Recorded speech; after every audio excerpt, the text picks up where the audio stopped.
Egunon danoi eta ongi etorri gaur Itziarren antolatu deun ekitaldi honetara.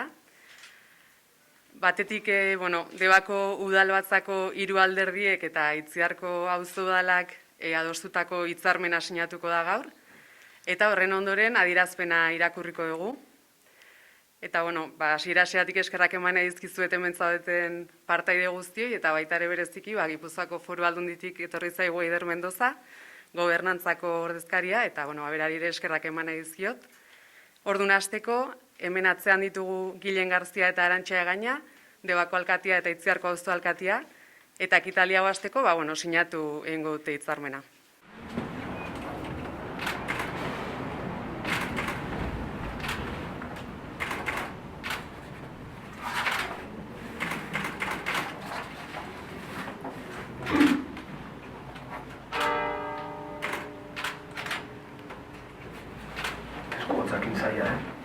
Egun onda ongi etorri danoi.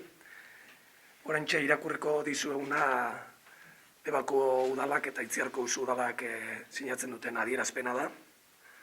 Debako udalbatzak 2014ko ekainean Itziarko toki entitate txikiaren txosten justifikatiboa onartu eta 2015ko urtarrila bukaeran Gipuzkoako Foru Aldundiak 3/2015 foru dekretua argitaratu ostean urte bereko otsailaren 27an eratu zen Itziarko auzo udala. Itziarko bizilagunen autogobernurako nahi historikoa bideratzea izan zen auzo udala eratzearen arrazoi nagusia. Honek zerbitzuen hobekuntza eta auzoetako beharrak errezago identifikatzeko aukera ekarriko zuelako. Beti ere, Debako udalerriaren interes orokorrak kaltetu gabe. 2015ko otsaila bukaeran beraz, 3 laguneko gestora eratu zen 2011 eta 2015ko legealdia bukatu bitartean. Eta 2015ko ekainaz geroztik, auzo alkateak eta 4 juntakidek osatzen dute ofizialki auzo udalaren talde motorra. Guztira 10-15 laguneko talderagilea izan arren. 2015 eta 2019ko legealdian Itziarko batzordea eratu zen eta hitzarmena adosteko hainbat bilera egin ziren. Legealdi honetan jarraipena eman zaio lanketa horri eta Itziarko auzo udalaren eskumenak aitortzen dituen hitzarmena adostu dugu Debako udalak eta Itziarko auzo udalak aho batez.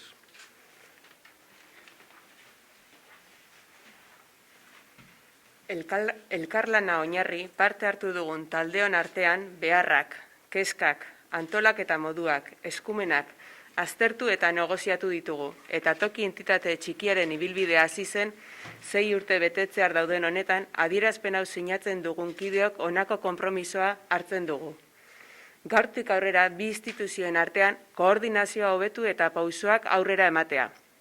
Hitzarmen honi izaera dinamikoa onartzea, moldaketak egiteko aukera emanez. Gertaera honi garrantzizko izaera ematea, inflexio puntu hau oinarrizko aurrera pausoa izango delako bai Debako udalaren eta bai Itziarko auzo udalaren jarduerarako ere. Instituzio bakoitzak dagozkien arloetan eta orokorrean udalerriko herritarren beharrei erantzuten jarraitzea. Eskerrik asko. Gure udal gobernuaren helburuak gure herritarren ongizateak bermatzea da, baita ere aurrera begirako proiektuak garatzea, baina zalantzari gabe atzetik handatozen arazoei ere irtenbidea topatzea. Horixe bera da gaur jarri dugun mugarria, gendukan arazo eta elkar ulertze zailtasunei aurre egitea, eta mugarri horrek gobernantza eredu berri batenantz garamatza, zentzu horretan ikuspegi kolektiboa, udalerri ikuspegia gailendu da, eta bertan ikuspegi kolektibo hori konpromisoaren bitartez garatu ahal izan dugu. Zentzu horretan eskerrak eman nahiko nizkieke prozesu guztiontan parte hartu duten eragile guztiei, Debarren ahotsari, Eusko Alderdi Jeltzaleari, baita ere EH Bilduri, baina nabarmentzea azkenean bi erakundeen arteko hitzarmen izan dela, hortaz esker bereziak Itziarko auzo udaleko ordezkariari eta orokorrean Debako udalerriari. Mila esker. Gaurko eguna historikotzat har dezakegu Itziarren, Debako udala eta Itziarko auzo udalaren arteko hitzarmena sinatu deu, egisa da, ibilbide luzea izan dula, baino azkeneko urtebete hontako Debako udalbatzaren jarrera aldaketak ere, asko errestu du hitzarmen honen sinadura. Azkenian Itziarko auzo udala itziartarren zerbitzu eta behar guztiak hobetzeko eta garatzeko jaiotako erramienta bada, hainbat urtetako borrokaren ondoren, eta jarrera aldaketa horrek bideratu du elkar lan bat, orain arte honestana, eta asko aurreapen eta etorkizuneako asko lagunduko diguna, ez?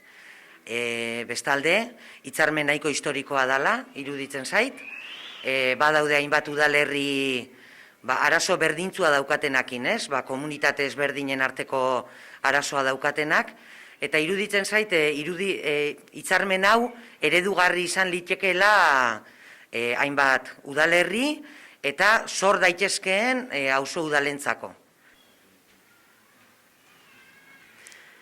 EH Bilduren izenean esan nahi dut oso pozik gaudela, gaurko egunan zai urte asko damazkigu, aurreko legealdian hasita, hainbat bilera, lanketa aurreko legealdian hasi baldin mazan ere, alkatetza lortu gendunetik, bai tokatzen zitzaigula gai honi heltzia. Elkarlana esango nuke izan dela oinarri nagusixena, eta horrekin ere oso gustora gaude, azkenean udalbatzako 3 alderdixak eta auzodaleko ordezkarixak ados jarri gea, eta hitzarmena sinatzeko gai izan gea, eta gure helburua garapen, auzodalan garapen honetan aurrera itea izango da noski, eta pausoz pauso lortuko dugu auzodala garatzia, eta azkenean herri mailan, udalerri mailan, hemen ere zerbitzuak, Itziarko auzoetan ere zerbitzuak eta hobetzia, eta pausoz pauso aurrea iten jarraitu beharko duela. Beraz, zorionak baitare hitzarmen honetan parte hartu deun danoi, eta holaxe segi dezagun. Holako beste egun bat ospatzeko beharra eukiko dugu aurrero, osake, eskerrik asko. Gaur, egun handia da Debako udala eta auzo udalaren erlazioen normalizazioan. 5 urte hauetan, auzo udalak lan egiteko benetako gogoa eta gaitasuna erakutsi digu. Eta Eusko Alderdi Jeltzalean oso argi daukagu Itziarren etorkizuna Deba guztiarena ere izango dela. Beraz, zorionak herri. 6 urteren ondoren iritsi da hitzarmen hau sinatzea, lana eman digu, baina hau ez da zerbaiten bukaera, zerbaiten hasiera baizik, prozesua jarraitu egiten du, eta fruituak emango dituen esperantza dakau hitzarmen honen ondoren, ontxe bertan eskolatik irten dien gure Itziarko aurrek ere izan detzaten Itziarren zerbitzu eta herrigintzan jarrai dezaten aurrera lanean. Guk Foru Aldundiaren izenean zorionak eman nahi dizkigu Debako udalari, Itziarko auzo udalari eta alderdi politiko guztiei. Izan ere oso momentu gogorra bizi dugu, egonkortasun ikaragarrikoa, ezegonkortasun ikaragarrikoa, eta herritarrek hain justu eskatzen dutena da, danok ados jartzea ibilbide bat egiteko elkarrekin. Eta hori berez, badakigu askotan kosta egiten dela, eta lehen aipatzen genuen, zenbat denbora egon gehan honen atzetik, denbora, baino denboraren poderioz aspertu beharrean insistitu egin dezute, eta insistentzia horrek fruituak eman ditu. Eta fruitu horiek mesedegarri izango dira herritar guztientzat. Beraz, ibilbide honetatik jarraitzea eskatzen dizuet, eta zorionak azkenean herrigintza hauxe dalako. Saiatu eta batzutan lortu kasu honetan bezala. Zorionak beraz.